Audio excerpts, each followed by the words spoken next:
I love machines that show immediate results because I'm not a very patient person. Last chance, the time has come. Step into shadows, army of one.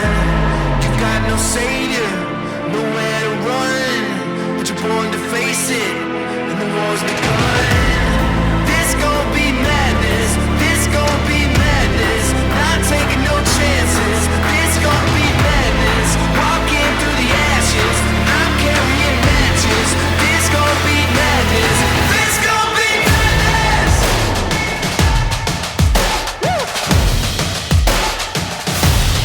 This gon' be madness.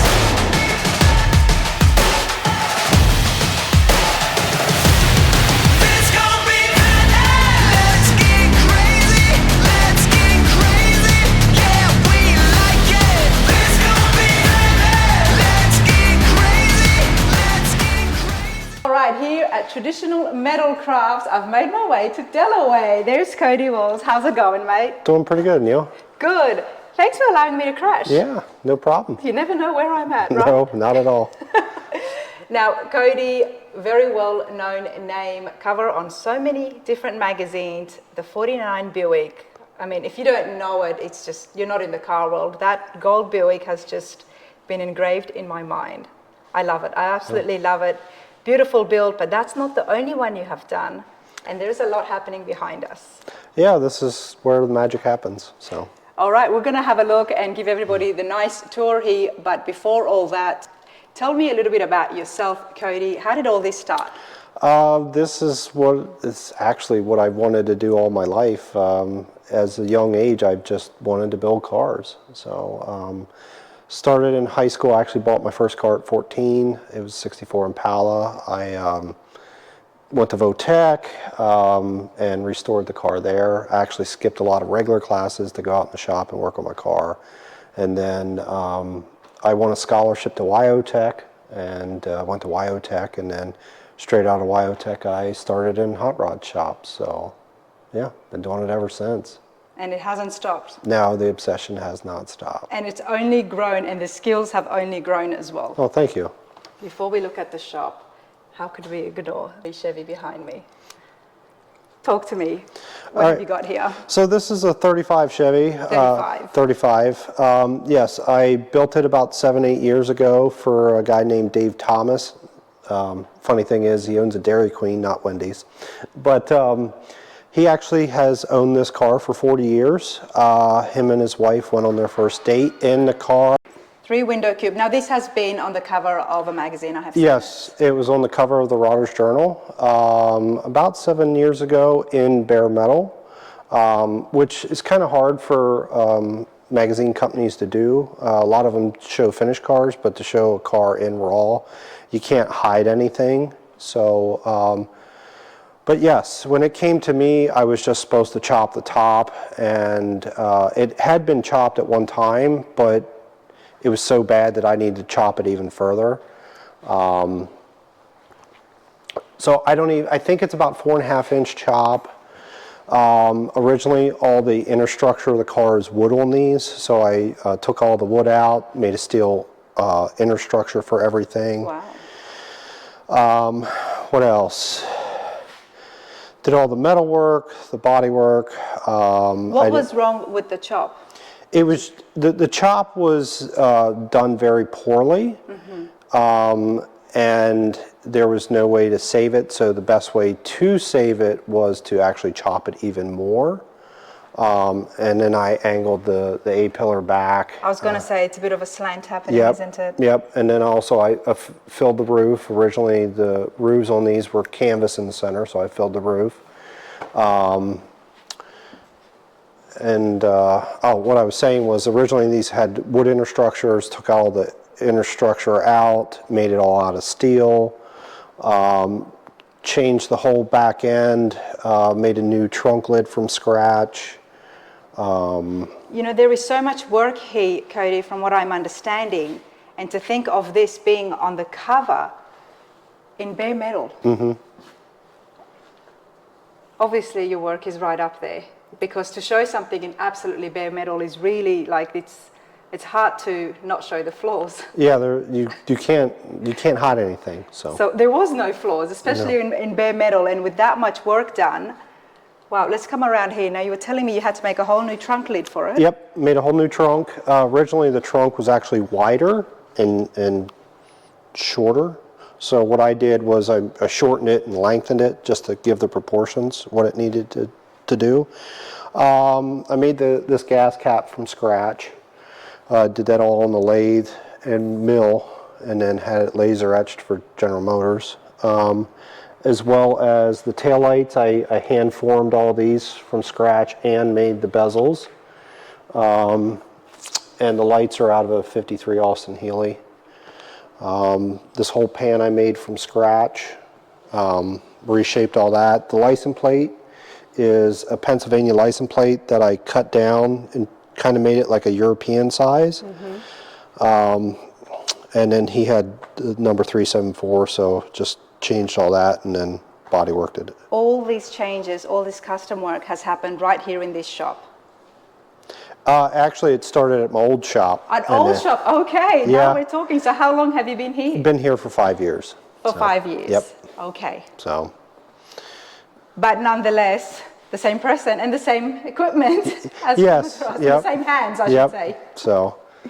Nice, nice. Well, we're going to have a look more in detail about the shop, but I am absolutely loving this. Now, what have you got in here? That is a 57 Corvette, 283 with 2.4 setup. Like pretty much what you would take right out of a 1957 Corvette. The firewall's handmade, the whole hood, latching mechanism, everything underneath here I made all out of stainless. The fan shroud, the headlights, I made these and the bezels from scratch. So what's left from original, the car? The grille, the fenders had to get reworked quite a bit. There's not a lot of the original car left. A lot of it was so bad. Also, a lot of people don't realize that these cars were made in the mid-30s, and that was in the middle of Depression. So the metals are a lot thinner than what you would say in the beginning of the 30s or the end of the 30s. So it becomes real difficult to work on these cars because everything's so thin, and then if somebody's already worked on it, it's tinfoil. So I had to remake a lot of stuff from scratch. What about the interiors? The interior was designed by Eric Black, and Mike Lippincott did the interior. It's Relicat leather. The dash is a 53 Metropolitan. The wheel and column are from a MG. Nice. So I'm loving this leather. yeah, it's called the Relicat Distressed Leather. These are Austin Healey seats that I stretched. Eric Black designed the chrome around it, and then I had to make it all come to fruition. So your hands was involved in the interiors? Yeah, so somewhat. I like this. Was that always there, or is that something you fabricated? No, Mike Lippincott fabricated this package tray. It hides the gas tank and everything else behind it. And it's a perfect place to put your phone. Yeah, it is. So, and then this right here is actually the shifting mechanism. It's a push button. Okay, let me make sure everybody that my camera picks this up. Wow, that is insane. And it's just the perfect size to fit right in there without taking away from the classic look. This is beautiful. Thank you. This is beautiful, everybody. Now, you did this 6-7 years ago. Why is it back in the shop? It's in for some touch-ups, a couple minor changes, and then the owner is selling it. So. And that's not uncommon, is it? No, not in this. They'll have them built. A lot of times they'll sell enjoy it, sell it, do the shows, enjoy it, do the shows, and then sometimes sell it to build another car. So. Why not? That's what the hobby is. That's what it's about. That's yeah. what it's about. So. Wow, this is beautiful. Now, I want to know about your shop. So walk me around. You've got a few projects here in the works. What are you So working on here? mainly I specialize in pre-64 American cars. Sorry, Cody, there is no color. Besides this beautiful finished, everything else is in bare metal. Yeah, I like it. It's It looks good. I actually don't like finished cars in the shop because everything is, with all the metal dust and grime and everything that I create, it's hard to keep a finished car in here. Okay, so let's walk over here. Okay, so this is a 37 Packard. It came in just for door hinges and it snowballed. I chopped the top, same thing, wood inner structure, made all the steel inner structure for it. Hold on, the customer brought you this and they just wanted to change the door handles. The hinges. Oh, the hinges. Originally the doors opened forward. Okay. So he wanted to open suicide. Suicide? So I took four-door sedan hinges and made them open suicide. So how does that, who decides what? How does it roll into chopping the top is a big deal. Customer. The customer was happy with the hinges, and then next thing you know, it's he just keeps adding and adding and adding. So, and then it had a small block Chevy in it, and then he changed his mind, and that is a 56 Packard V8, which they didn't make many of. So trying to shoehorn that in that small spot was interesting. I have seen one or two other Packards throughout my journeys, everybody. Nothing like the coupe here. I've seen more of the, I think the 4 doors. Mm-hmm. So this is pretty cool. And I didn't know about the Packard V8. Yeah, yeah, they only made them like 55 and 56. Okay. So. Now, did this have color when it came to you? No, this was just kind of flat black. Flat black. So. And he's going to change the color as well, I'm guessing. Yes, this is also going to try to go for all the same custom awards that the Buick did. So this will be completely bodywork, painted, nice, finished when it's done. So. One of the things that I was so excited about coming here is finding out some of the stuff that you use, because when I look at the Buick, it's, you know, it's like you've been playing with clay and you've molded it with your hands. And that's why I was like, I really want to check out the shop and just see how it all came together. Yeah. What do you use, you know? What, the equipment and stuff? Yeah, it's just all the metal shaping equipment. Metal shaping and equipment. Yeah. That's awesome stuff. Tell me about this. All right, so this is a 47 Dodge, which is probably one of the ugliest cars there is. What makes it so ugly? Well, there's been a lot done on this to make it look decent, but just the proportions, the grille, just Dodge missed the mark on this one. Okay, so let's start right here because I can't picture it right now what it originally looked like. What about the grills? Is this stock or you've changed this? No, okay. So this is a 49 Dodge Wayfarer grill, made it into the 47. And what was it beforehand? Oh, it was ugly. It was like an egg. I try to imagine. Oh, it was bad.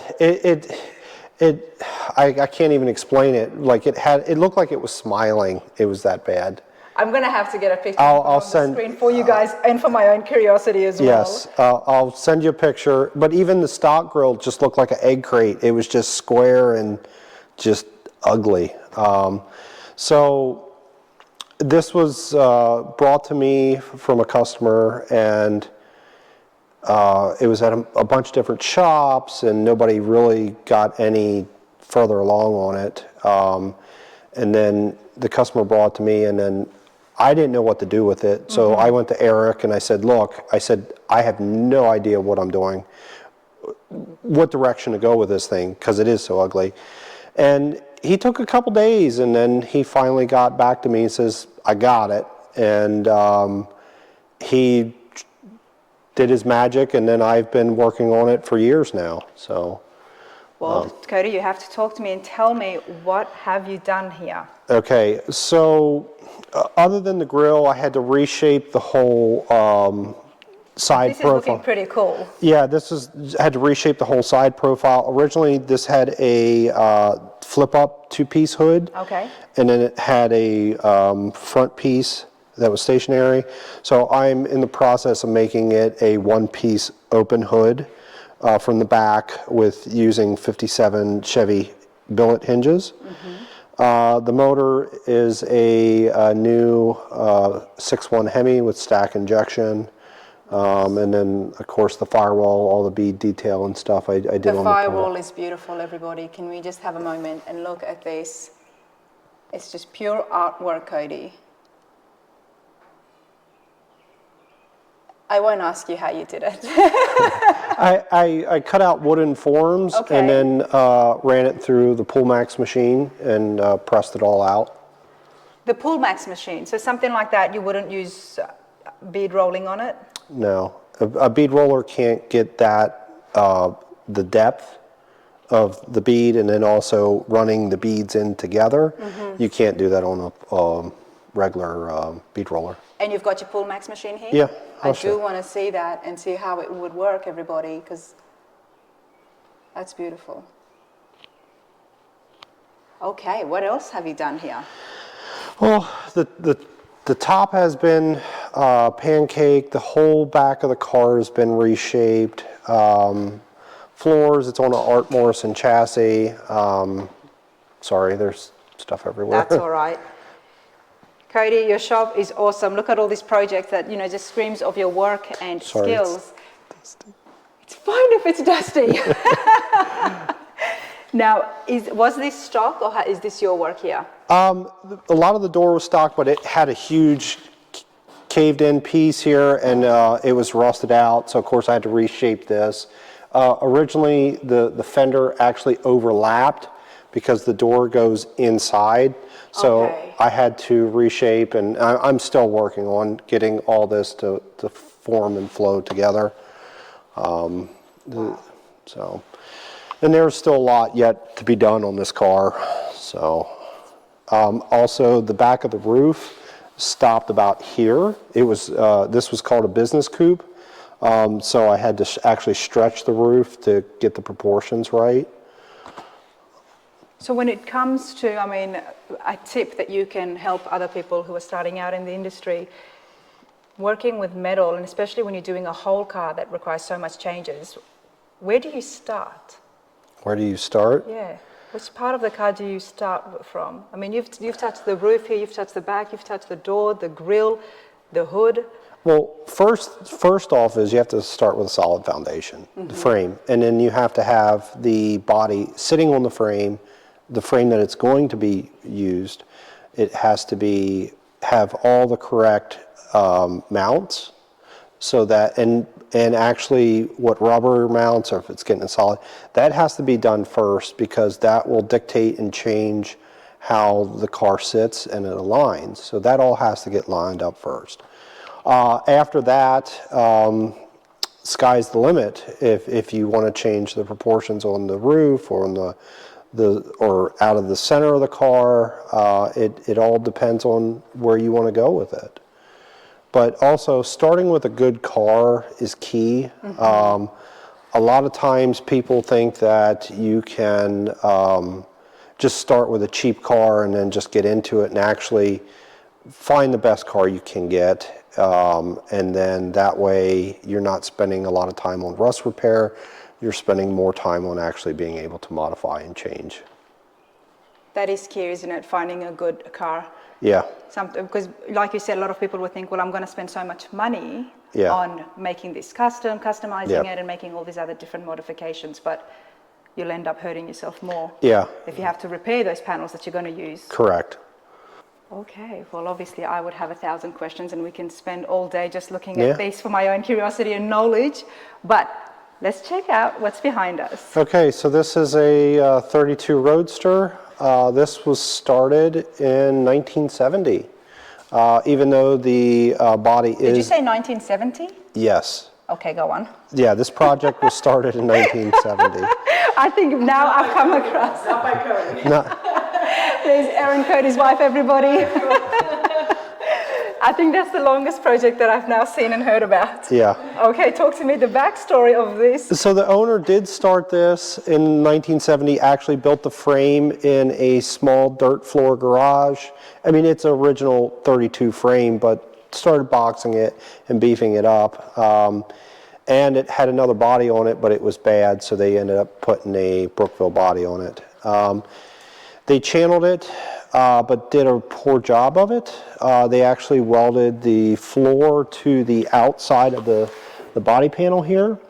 So I had to go ahead and cut it away because you cannot weld a floor section to an outside panel because of vibration, it'll show up.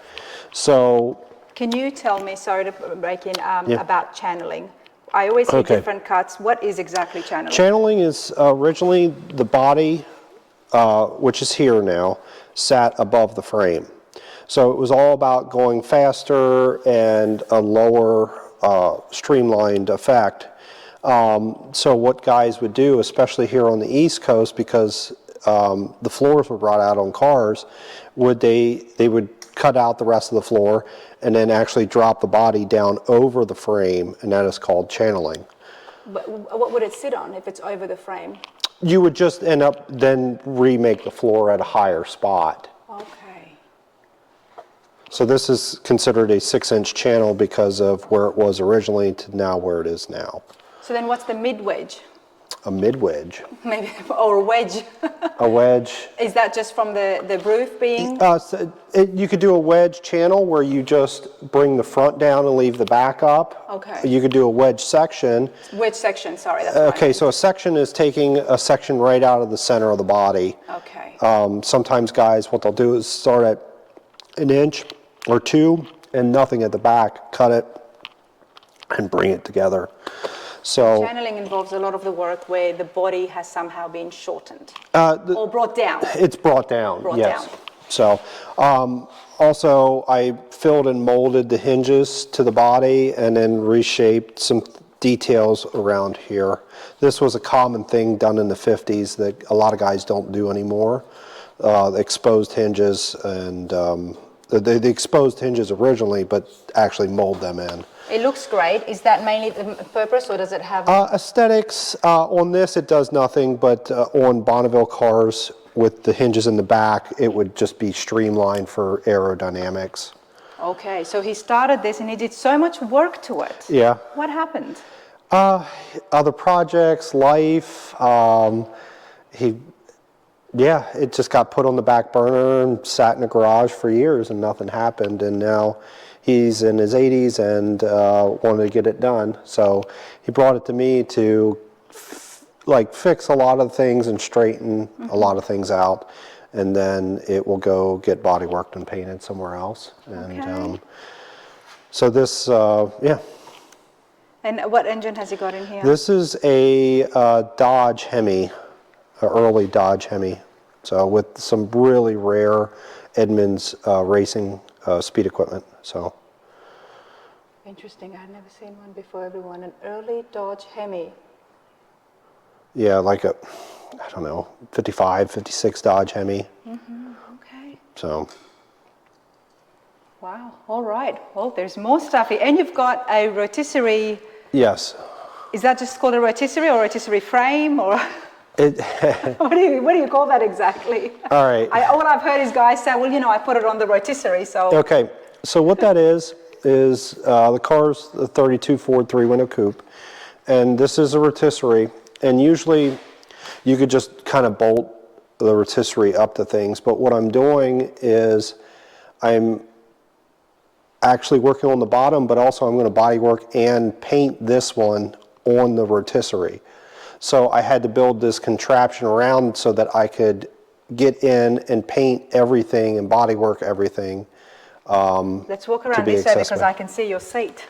Let's have a look at Sorry, stuff's a mess here. That's all right. That's my fault. I just come in and we're not here to see how clean things are. This is why the work happens. This is where it happens, and you're going to expect some tools, everybody. But that is Cody's seat. So you've been working on the bottom of this. Yes, I've been building panels, smoothing it all out. I actually welded the body to the frame on this one. So, and just more of the Pull Max stuff. I did all this on the Pull Max. But I'm just building panels to hide the frame. So it'll be a nice, smooth, clean finish once it's all done. So actually, I'm working on this right now. So this will Oh, nice. cover all You know, that. everybody, we see those high-end custom show cars, those award-winning cars with the mirrors underneath it, and often we see work like this, but here it is. It's in the raw. It's So- in the raw. This is just brilliant. I love seeing this because I can just imagine what it would look like when it's finished. Yeah, yeah. So, and then also a lot of you'll see the rust and stuff on this car. Actually, I drove this car 3,000 miles in bare metal.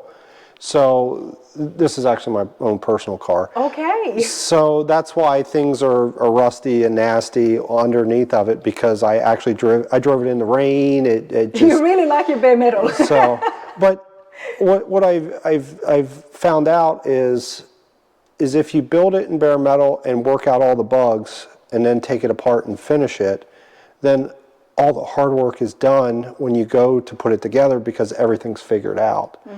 A lot of times, And it allows you to see everything as well, you know? yes, and it allows you to change things if you don't like them. Because with putting all the miles that I did on this car, I didn't like the way the seat felt. I didn't like how the pedals felt on my feet.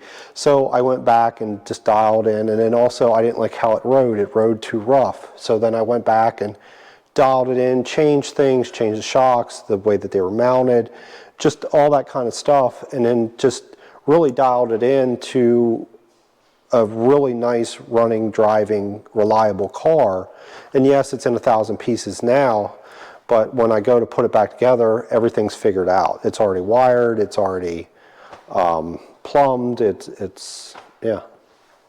There's a science to the madness. It is. And then actually I am trying to get this done for the Slonaker 2025 next year. Okay. So that's... Well, I wish you luck, because hopefully it'll be finished so we can see Thank you. the finished completed project. And do you find that your life makes a little bit easier with using the rotisserie? Yes, very much so. Well, you're not laying on your back underneath of things. Yeah. And then sometimes if you have a lift, you're like this, trying to figure things out, while this way it's Right in front of you. right in front of you. So, but it makes it harder when the suspension and everything's in, but yeah.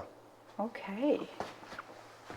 Well, I want to have a look at some of their equipment, and then you have to show me something today as well. Okay, That's so what happens. So this is a power hammer. Okay. This is what I do a lot of my shaping on. Originally, this is a big piece of equipment, and a lot of people don't have these, but this has sped up a lot of time over compared to shaping with the English wheel. These were originally used back World War II to build aircrafts. Nice. And how did you come across it? I found it online. It was in New York City, and went up and bought it. So. And you like working on this?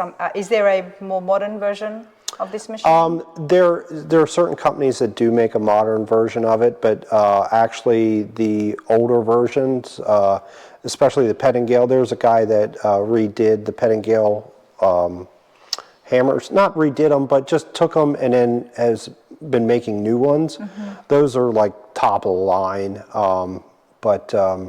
Yeah, the old ones, they work great. They work great. Well, it looks good. And we call this a power hammer? Yes, it's a power hammer. A power hammer. And how does it work? Well, what it does is it has a male and female die in it, and it's almost like taking a hammer and dolly and it's stretching. So I use this a lot to make like a door skin or a roof skin from scratch. So like a bubble top, you can use that Yeah. for this here? Okay. Yeah.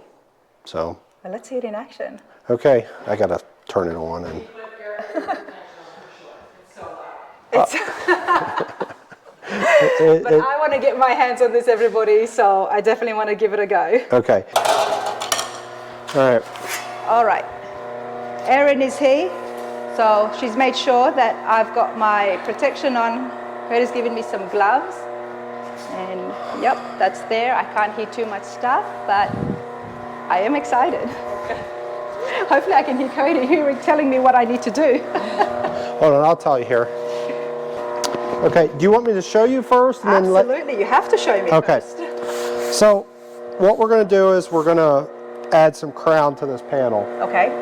So this is a pedal. It controls the hammer and the throw.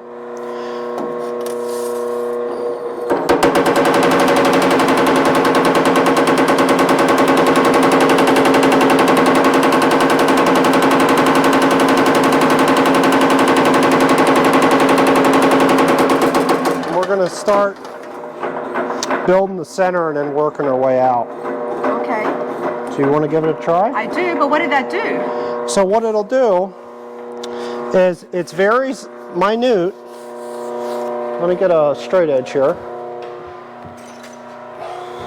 So what it'll do is it'll start to put a, see how it's starting to bring the center up? Yeah. The more you work it, the more that this thing's going to start adding shape to it. Okay. And then can you just keep moving it around? Like if you want the shape to be going this way or? Yeah. I've noticed you haven't drawn anything on that. Do you usually draw? A lot of guys do. I don't. I've been doing it for so long. Okay. So, but do you want me to keep doing it? And then I'll show me again. Okay. So what you'll do is you press the pedal. Yeah, you press the pedal. Here, I'll draw some circles. Yes. So. Okay. So you'll start and you'll go back and forth, and then you'll go out, and then just keep going out. Sorry, my Sharpie is No, I can see it. is dead. Okay.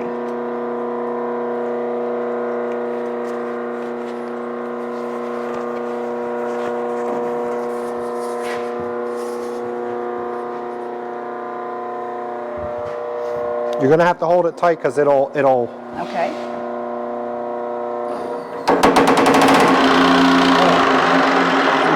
Too much. There you go. Give it a little.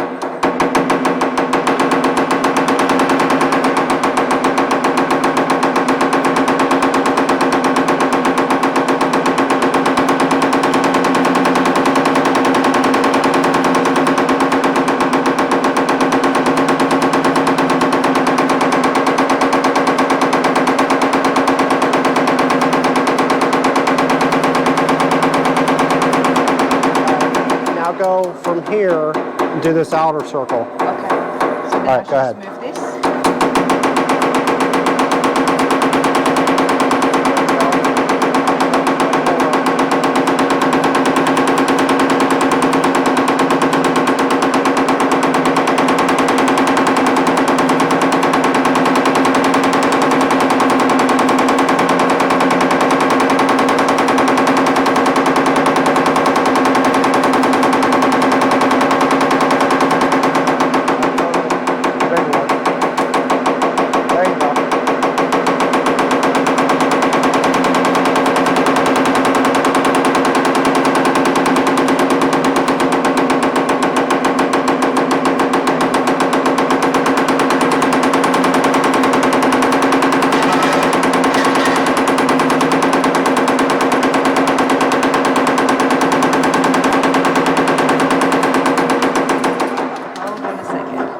All right. So now, see how it's really starting to bring up that center. This was flat. Yep. And it's bringing it up. It's bringing this up. And the more you do it, the more it's going to shape this into a dome. So how long do you stand here? And this is a small piece of metal. This is a small piece. And have you done roofs on this? Oh yeah.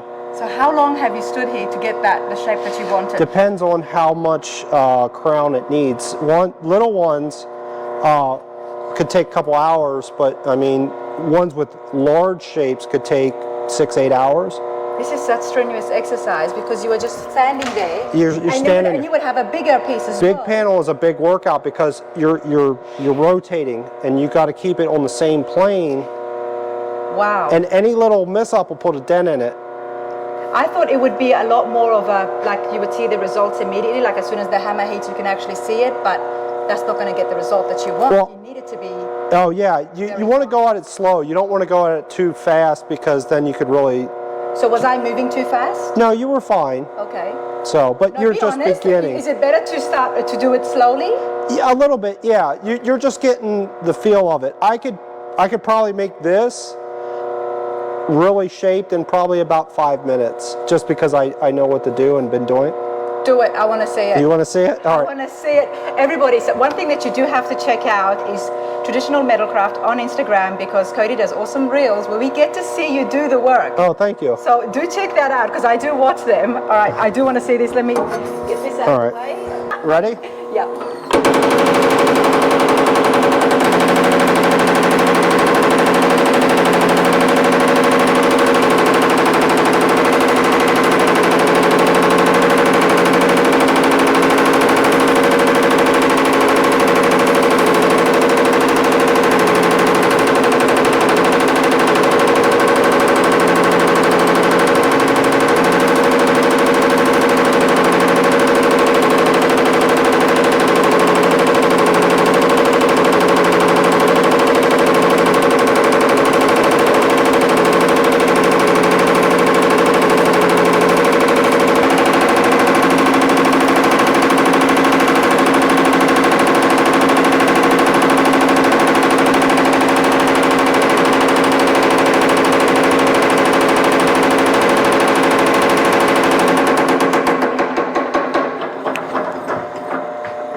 I can see it. I saw the shape. Look at that. And that's what it is, isn't it? When it comes to building these custom cars, what I have been told over and over again is these small, fine details where you can't tell that something has changed, Yep. but then you know something has, and it's because of such fine work like this. I mean, from the distance, from a naked eye, you can't even tell that something might have happened, but obviously it has, and that's what's going to draw people in closer. Yep. I like that, but that is a lot of work. It's a lot of work. It's That is a work. a lot of work. It's a lot of work physically, but then also the shock and the vibration of it over time. I mean, you get your workout in, you don't need to go to the gym, but this is a small and That's a already small heavy. piece. Like an entire door or a fender I've had in here and worked it all. Yeah, oh yeah. And obviously you'd have to take a break throughout it. How do you know where you stopped and where to start back up again in order to keep that? Usually what I do is, you see the oil line there? Yes. I'll run a mark with my finger and then just let it, so then I know where I've stopped at. Well, there's a tip right there for everybody at home who is working on that and they need to take a break, because there is oil involved here. Yes, what it does is it hydraulics and helps the metal move. So. That was awesome. Awesome. That was awesome. I liked it, but it is a lot of work. I can't imagine standing there for hours on end. Oh yeah. So I'll always be filming that work. Oh, that's cool. But what else have you got here? And this is a big part of yourself and who you are, because shaping metal and getting to get those nice grooves. Yeah, the nice curves. Yeah, yep. So, so this is a big one. This has definitely sped up my metal shaping process and the amount of things that I could do. I mean, for years I did it with hand tools, but the finish wasn't as nice and it took a lot longer to get there. So, but of course, each machine has its limitations, its own purpose on what it can and can't do. So. Interesting. All right, I'll show you. Now I know what this is. Let me see if I can actually remember the name. The stretcher and... That is a Beverly shear. Oh, it's a shearer. It's a shear. So you cut metal with this? Yes. Okay. So it'll cut all kind of crazy shapes, or it'll actually cut thick 1/8 inch steel. So, and this is just a handmade stand with a semi wheel hub, so, or brake hub. To bring it up to your height? Yeah. Because you pull this down to cut the metal? Yes, that you do. Here. Oh, it just. Oh, like a paper cutter? Yep, but then also you can do radiuses with it. Oh, this is great for smaller pieces. Oh yeah. Because I've seen those, the bigger one, I have seen once where you use your foot. Yes, I have one right there. That I have seen. Okay, Yep. I didn't even miss it. You know, everywhere you look, there is something. Yeah, there's stuff everywhere. So, but yeah, this is great for small stuff, intricate turns, actually some thick stuff. It will cut as well. So. And you have to have the strength, or is there a mechanism inside that? No, it's springs all or just nothing? hand. Just hand. So. And the harder this metal, the thicker it is. The thicker it is, the more you gotta pull on it. So. Okay. Well, what's happening here? So what I'm building is fadeaway. Attention span of a child at times with No, myself. no. It's all good. So I'm building fadeaway fenders on this 41 Ford. This was done. It was an early customization that they did back in the day, and it's pretty much bringing the front fender the whole way to the rear. So I've started building and shaping this extension that runs the front back fender to the back. So, but the problem is now when you open the door, the fender goes inward. So I see. So how are you going to solve that? some tips and tricks and that type of stuff. So, but you could see where it's going, and This is going to look pretty cool. And people used to do this? yes, this was done early customization back in the day, in the late 40s, early 50s. And this part here has already been done. It looks Yep. like it's going well. Yeah, and it's some guys, what they would do would they would actually weld this piece to the actual panel, but I made a whole structure underneath that. All these are removable; they're bolt-on. Bolt-on fenders. Mm-hmm.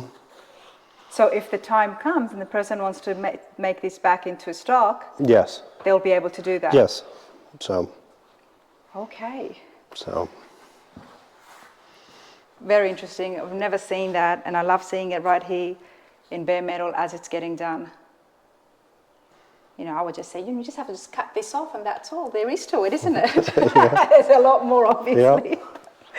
Okay. So. Now, what is this? That is an English wheel.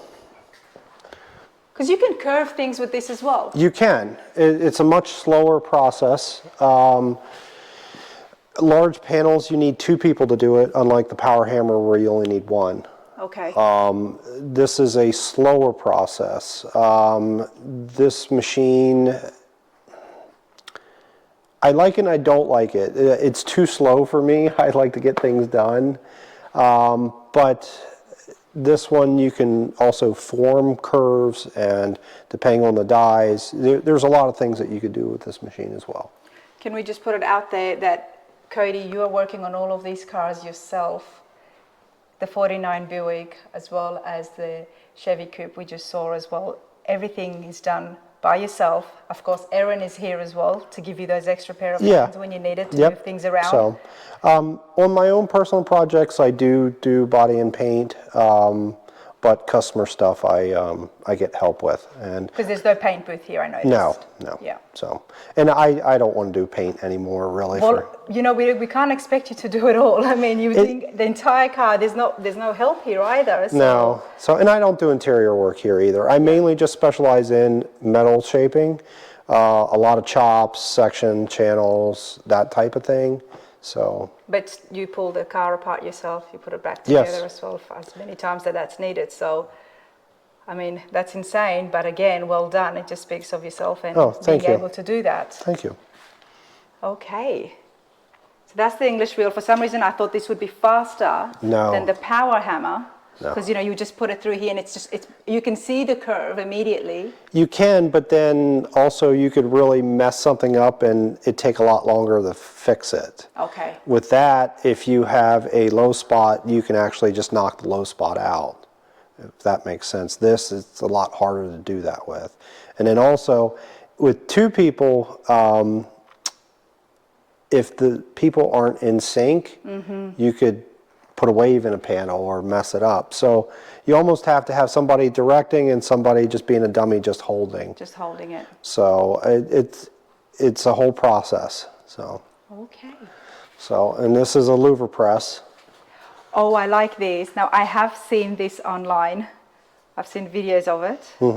And And then I've seen people do it by hand as well. Yes, there's multiple ways of doing it. So this punch is a 3-inch louver. So Can we punch something? yeah, I have to plug it in. But yeah. Okay. Okay. You're going to let me do it. Oh yeah. Hold on, let me get this down here. I'm excited. Okay, so this is the pedal. Okay. All right, and you're gonna. What you'll do is you'll line this up. There you go. To get that groove in. And Yep. that's how you know it's going to come. That was one of the things I always thought about when I saw the work is how do they know to even and space it out? Yeah, you just put it to the next. Yep. This is a lot easier than obviously doing it by hand. Oh and my God, yeah. measuring that distance. You still want to kind of measure it and lay it all out, but yes, it is a lot. Go next. There you go. There we go. Because it can't be here. Yeah, How do I know? we didn't draw a line on it yet, so Okay, that's all right. just eyeball it. There you go.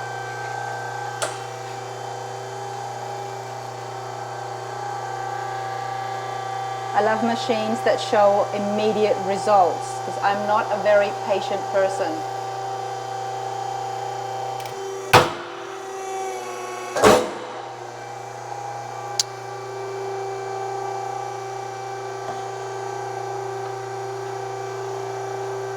Look at that.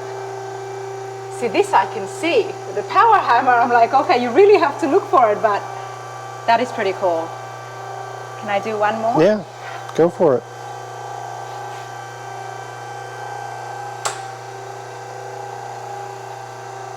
Since it's come on an angle, I'm trying to see if I can keep it going as a step down.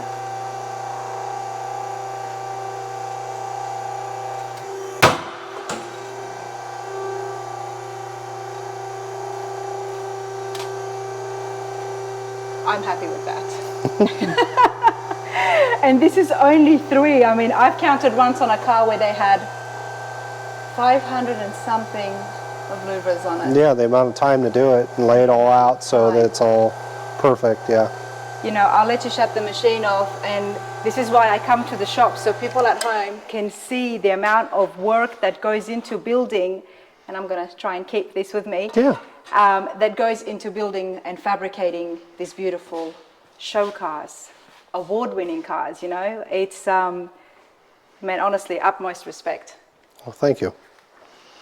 You know, I do 3 and I'm like, wow, that looks good, but that machine is coming down slow. And then to imagine someone standing there for 500 of those, it's definitely a big, you're a very patient man, I'm guessing. Yeah, you have to have lots of patience in this. It's a lot of people want instant gratification in this. Yes. It doesn't happen. The gratification comes when the car is done and you see the masterpiece. Do you find it difficult to explain to your clients the process, especially people who don't have automotive background? It's hard when a customer has not had a car built before or has no background in it whatsoever.